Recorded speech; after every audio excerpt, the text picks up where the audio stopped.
So hello everyone, welcome back to my YouTube channel. और जैसे कि आपने मेरी लास्ट वीडियो में देखा होगा कि कल मेरा सी फाउंडेशन का रिजल्ट था और मैं फाइनली पास हो गया इन माय सेकंड अटेम्प्ट। उसी वीडियो में मुझे ऐसे बहुत सारे कमेंट आ रहे थे उन बच्चों के जो इस बार अनसक्सेसफुल हो गए हैं, या मैं यूँ कहूँ जो फेल हो गए हैं। तो क्योंकि मैं भी जुलाई अटेम्प्ट में सक्सेसफुल नहीं हो पाया था, तो मैं समझ सकता हूँ कितना बुरा लगता है। इस टाइम पे कॉन्फिडेंस बिल्कुल टूट जाता है, कहीं मन नहीं लगता, और मैं समझ सकता हूँ कि किस स्टेट ऑफ माइंड में चले जाते हैं। फैमिली, फ्रेंड्स, कितना प्रेशर आ जाता होगा। और वहीं पे अगर आपके दोस्त जो आपके साथ रहते हो, आपके साथ पढ़ते हो, उनका क्लियर हो जाए तब तो और ज़्यादा दुख होता है। पर अब कट टू सेकंड अटैम्प्ट, जब मैं पास हो गया तो मैं कह सकता हूँ कि ये फेल होना भी ना एक बहुत ही अच्छी लर्निंग थी। क्योंकि कल जो मैंने खुशी महसूस की, अगर वो मेरा फर्स्ट अटैम्प्ट होता, मैं पहली बार में निकल गया होता, तब मुझे इस लेवल की खुशी महसूस नहीं हो पाती जो मैंने कल के दिन की। तो मैं उसी लिए वीडियो लेके आया हूँ कि मैं आप लोगों को थोड़ा सा गाइड कर सकूँ अपने एक्सपीरियंस से कि मैंने क्या गलतियाँ की थी जिनकी वजह से मुझे लगता है कि मैं फेल हुआ हूँ। हो सकता है कि आप में से बहुत सारे लोगों ने वो गलतियाँ की हों।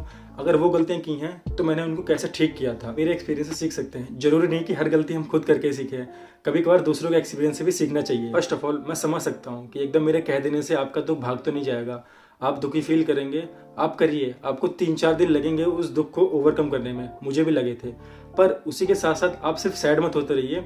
आप इस टाइम में ना एनालाइज कीजिए कि आपने पिछले दिनों में क्या गलती की, कहाँ पर ऐसी गलती रह गई थी जिसकी वजह से आपके मार्क्स छूट गए। मैंने भी ऐसा ही किया था। मैंने पिछले 3-4 दिन, जो भी मैं 3-4 दिन सैड था, उन्हीं सैडनेस के दिनों में जो मैंने अपने पीछे के काम स्कैन करके देखे थे, तो ऐसी बहुत सारी गलतियां निकल के आई थी जिनको मैंने नोट डाउन किया था। और मैंने प्रॉमिस किया था खुद से कि अब ये इस बार तो नहीं करूंगा, बाकी रिजल्ट जो भी आए, पर मैं इन गलतियों पर तो जरूर काम करूंगा। उनमें जो सबसे मेन जो मेरी गलती थी, जो ऑलमोस्ट चारों सब्जेक्ट में थी, वो थी लैक ऑफ प्रैक्टिस। सबसे ज़्यादा मेजर गलती जो थी वो मैंने हर किसी को, जिसने मुझसे पूछा कि मैं फेल क्यों हुआ, उसको मैंने एक ही रीज़न दिया कि मैंने प्रैक्टिस नहीं की थी। पर ऐसा ही नहीं, मैंने इस कॉपी में लिख के भी रखा हुआ है कि मेरी बाकी सब्जेक्ट में स्पेसिफिक क्या प्रॉब्लम्स थी, वो मैंने लिख के भी रखी थी और मैंने उनको किस तरह टैकल किया। और यकीन मानो, प्रैक्टिस का आउटकम आपको तुरंत महसूस नहीं होगा, पर जब एग्ज़ाम सेंटर में बैठेंगे, जैसे जब मैं जुलाई में बैठा था और जब मैं दिसंबर में बैठा था, वहाँ पर आपको ज़मीन आसमान का अंतर दिखाई देगा प्रैक्टिस का। प्रैक्टिस बहुत काम की चीज़ है। तो मैं अब सब्जेक्ट वाइज स्टार्ट करता हूँ कि मैंने अकाउंट्स में क्या दिक्कत की थी, फिर बिजनेस में क्या किया था, फिर मैथ में, मैथ मेजर जिसमें मेरे 36 आए थे, मैं मेनली मैथ में ही फेल हुआ था 4 नंबर से। तो अकाउंट्स में जो मेरी मेन प्रॉब्लम थी, वो अकाउंट्स में सिर्फ एक ही प्रॉब्लम थी कि वो थी प्रैक्टिस। मैंने कोर्स सारा कंप्लीट कर लिया था अकाउंट्स में, और बस मैंने किसी भी चैप्टर को दोबारा खोल के तक नहीं देखा। मतलब आज जो चैप्टर चल रहा है उसमें मैंने जो क्वेश्चन कर लिए, लेकिन मैंने उनको एग्जाम तक दोबारा खोल के नहीं देखा। और जब मैं एग्जाम के 3-4 दिन पहले दोबारा खोल के बैठा, तब मेरे तोते उड़े हुए थे। तो इसलिए आप मेक श्योर करो कि अकाउंट्स में आप साथ के साथ प्रैक्टिस करते चलो। और अकाउंट्स तो ऐसा सब्जेक्ट है जो आप बहुत जल्दी समझ जाएंगे, पर अगर आप उसका रिवीजन नहीं करेंगे तो आप उतनी जल्दी भूल भी जाएंगे। तो अकाउंट्स में मेक श्योर करो कि जितनी ज़्यादा हो सके उतनी प्रैक्टिस करो। वहीं सेकंड जो आते हैं बिजनेस पे, बिजनेस में मेरी गलती थी वो थी प्रैक्टिस की, कि आंसर्स को लिखते कैसे हैं। तो जैसे मैंने 12th में या फिर कॉलेज में जिस तरह से बना बना के आंसर लिखे थे, मैं बिजनेस में उसी तरह लिख के आया था। पर क्योंकि मेरी इंग्लिश थोड़ी सी अच्छी है, लिखने में थोड़ी अच्छी है, बोलने में उतना फ्लुएंट नहीं हूँ, पर लिखने में मेरी इंग्लिश थोड़ी अच्छी है, जिस वजह से मैं बिजनेस में पास हो गया था। वहीं पे अब आते हैं अपने थर्ड पेपर में, जिसने मेरे को फेल कराया था। तो मैथ में हुआ ये था कि मैंने बहुत सारे चैप्टर छोड़ दिए थे, जैसे कि परम्यूटेशन एंड कॉम्बिनेशन। ये मैंने सर ने कराया था, वो किया था, लेकिन खुद से मैंने एक भी क्वेश्चन करके नहीं देखा था। और सिर्फ यही एक चैप्टर नहीं, इसी के साथ index number, time series, statistical description of data, अपना 14 चैप्टर, जिसकी थ्योरी बहुत इंपॉर्टेंट है चैप्टर 15 में। Probability, sequence and series, linear inequalities, equation, correlation and regression, इतने इंपॉर्टेंट चैप्टर मैंने छोड़ दिए थे। तो अब मैं जब देखता हूँ कि मैं जब इतना सब कुछ छोड़ के गया था, तब मेरे 36 मार्क्स भी बुरे नहीं थे। तो इसी के साथ मैंने इन चैप्टर्स को ख़त्म किया, इनकी प्रैक्टिस की। और टाइम वैल्यू ऑफ मनी की फॉर्मूले, जो कि मैं एग्जाम वाले दिन भूल गया था जुलाई में, मेरे को एक फॉर्मूला याद नहीं आ रहा था, उस चीज़ पे काम किया। पास्ट ईयर का क्वेश्चन तो मैंने देखे ही नहीं थे कि पास्ट ईयर में कैसे क्वेश्चन आए थे। मैंने जो बुक में हमारे क्वेश्चन होते हैं बस वही प्रैक्टिस किए थे, जहाँ तक कि मैंने बुक के एग्जाम्पल भी सॉल्व नहीं किए थे।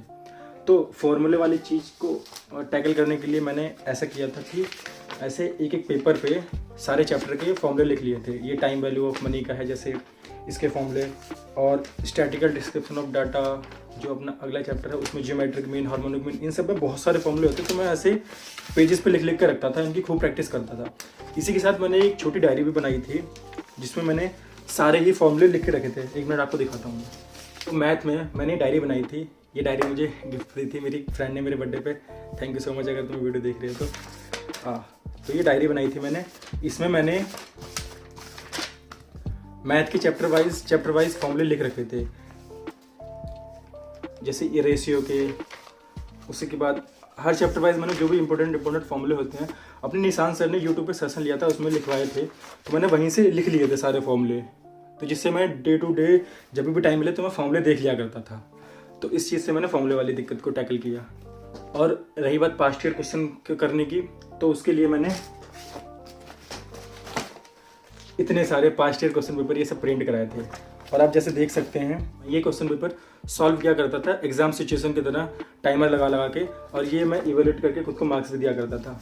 और इसके पीछे मैं लिखा भी करता था कि कहाँ पर मुझे गलती लग रही है। जैसे जब मैंने ये वाला पेपर किया था, तब मैं टाइम वैल्यू ऑफ मनी भूल रहा था, मैं बहुत सारे फॉर्मूले भूल गया था। मुझे ऐसा लगा कि मुझे बहुत प्रैक्टिस की जरूरत है।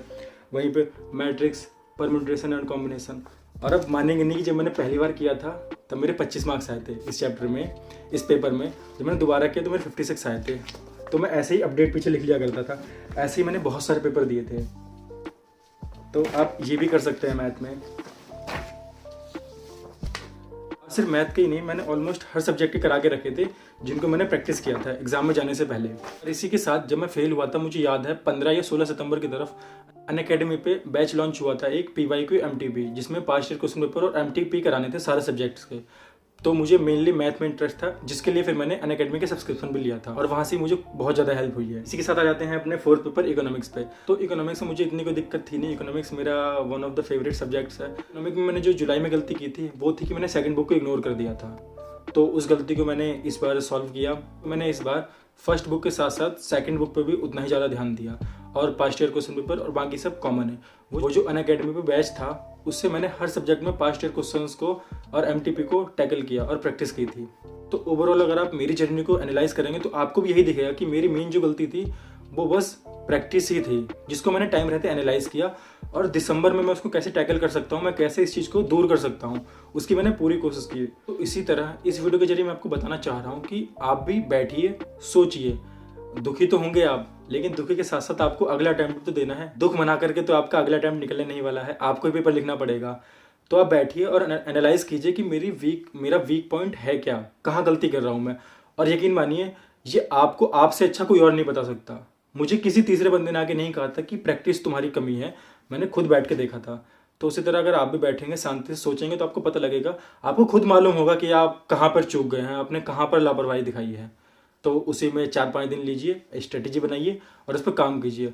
और मैं गारंटी देता हूँ कि अगर आपने अपनी कमजोरी पे काम कर लिया तो आप अगले अटेम्प्ट में पास हो ही जाएंगे। क्योंकि मैथ में मेरे 36 आए थे और इस बार मेरे 54 आए हैं।